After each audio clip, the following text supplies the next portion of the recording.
Hey, it's Jim Craddock here. It is Monday, October 16th, 2023. And I've got my follow-up appointment tomorrow with the rheumatologist. Uh, I I expect something to come from the appointment. If it doesn't, that's kind of really bad. And indicates just a doctor without a clue. But let's not deal with that for the moment. I'll follow up on the appointment, obviously, after it happens, assuming that there is an after and everything. But I wanted to go back, and so I'm going to talk a little bit more about some things that you probably don't want to know about if you are not wanting to know some of the real specifics about what's going on right now and kind of what led up to this. And it's kind of not for squeamish people. So that's your kind of forewarning. So in the phase that I'm in right now, I think I talked about this in my last one.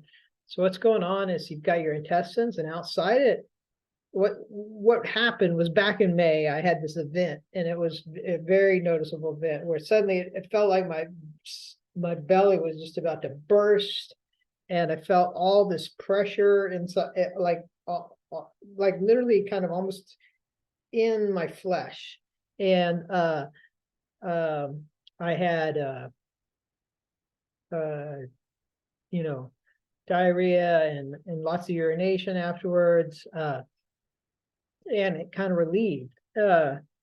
And so what that event was it was the breaking of the ability for the intestines to hold back the fluids from the inside and keep them from going into the abdominal cavity. Okay, and you think, well, so if they filled the abdominal cavity, you'd be having fluid retention. And no, because the way this whole thing works is that gets pushed into the bladder. Don't ask me the specifics of that, but it gets like, so it goes down into your legs, it gets pulled up into the bladder via the suction effect. So kind of what led to that is what I wanted to talk about first. And so prior to that, I was in a phase where essentially, and this would have started back in last year, where the area around the intestines, okay, which was not full of fluids, okay, but which was getting more and more salts dumped into everything, okay? And so more and more salts were getting dumped into it, and that's from just the candidiase itself. It produces potassium, and so salts make everything in here more dense, and the kidneys are not able to clean it out. And so I guess there is some low level of fluid in there, but remember, it keeps getting cleaned out by this suction-based system.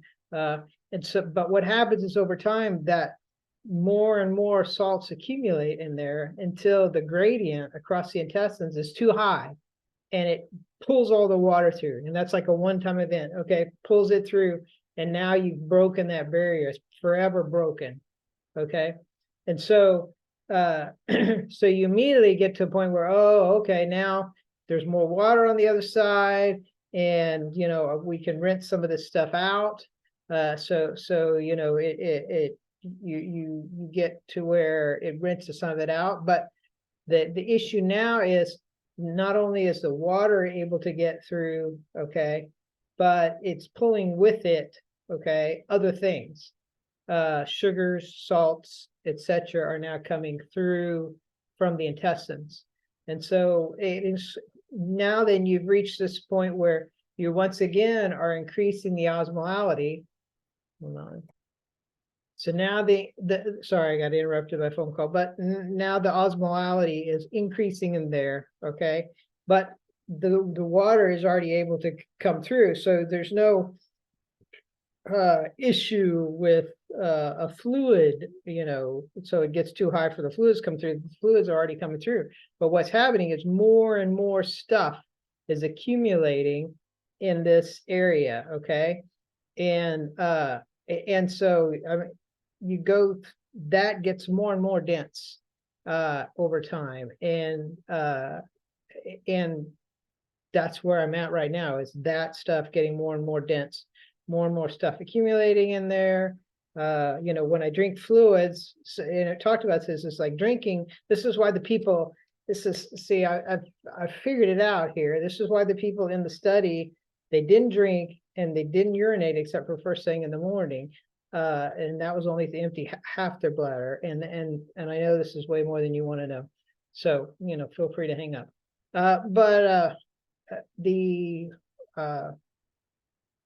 The people would not drink, because when you drink, okay, it leaches all that stuff that you're eating, okay, and it passes through the intestines, into the abdominal cavity, and now you've increased the concentration. So these people just ate and they didn't drink anything for the longest of times during this final phase.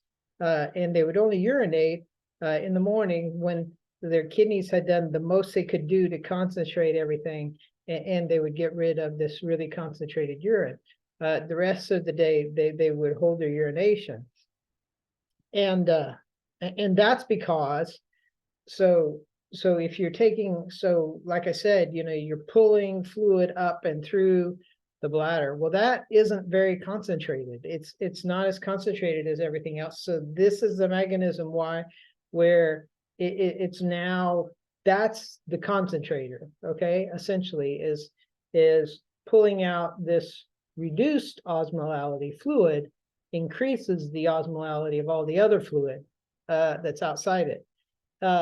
And so all that builds up in the abdomen, just increase osmolality. And you know, all of this has to do with what's going on in my muscles and everything, you know, as it eats at them and causes more potassium to be created. And, you know, it just further increases everything. And I mean, there is no fix. There is no, you know, that's why it talked about intra-abdominal dialysis, because it was like, well, what if we try to flush out these things? Okay, but I think the point that they made was that if they reduce the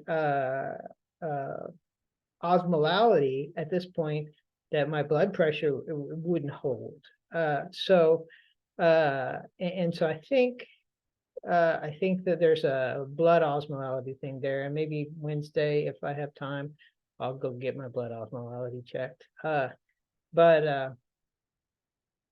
Anyway, so that's where we're at with this, and that's why it's so complex. It's like, you know, this isn't on anybody's radar. It's not something that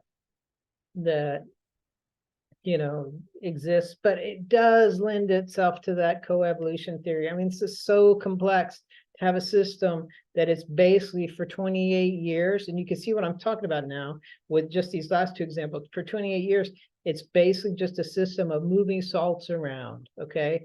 And that's what's going on, you know, for the last year. I've given you two examples of how that's going on. And before that, it's a much longer example of how it's pushing salts in your feces, or it's pushing salts in different stages into your epidermal layer, or, you know, all these different things. And for it to be such a crazy, you know, Rube Goldberg type contraption, I can only see that that's possible through some type of coevolution where you know it was that way for a long time. And I can't give you any evidence to that, but what I can say is that there's just too many, you know, dominoes that fall, boom, boom, boom, you know, in this for it to be any other way, which really makes it really groundbreaking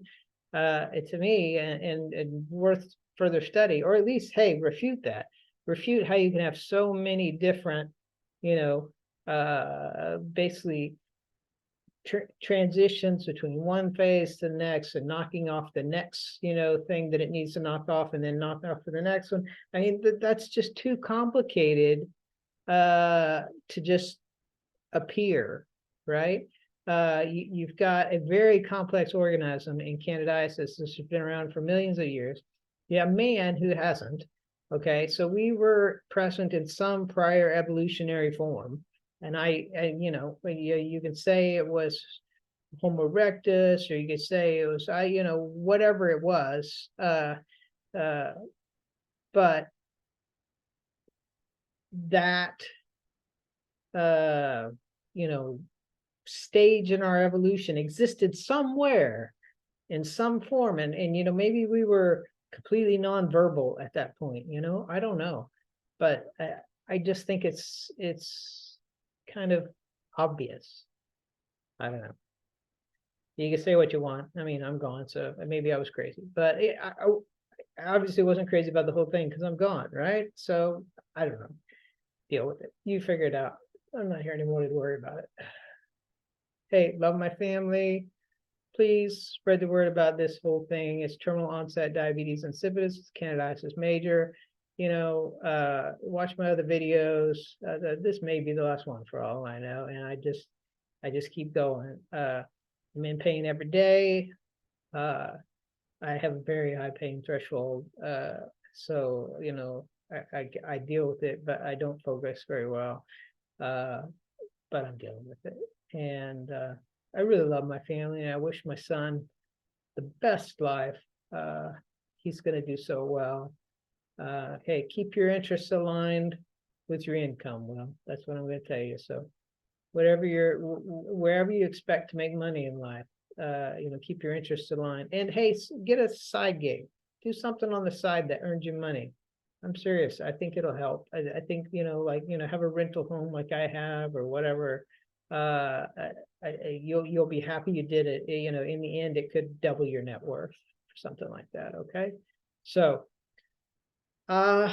that's all I got to say, folks. We'll find out about the appointment tomorrow. I probably won't make an update tomorrow because I won't be back until late, and I don't generally make updates in the evenings. So, and I got Old Man Band tomorrow night, so if I'm up for it. So there's that. So it'll be Wednesday before I make any type of an update, at the earliest. But hey, it's all in the past now, so you know, it's just the next day for you.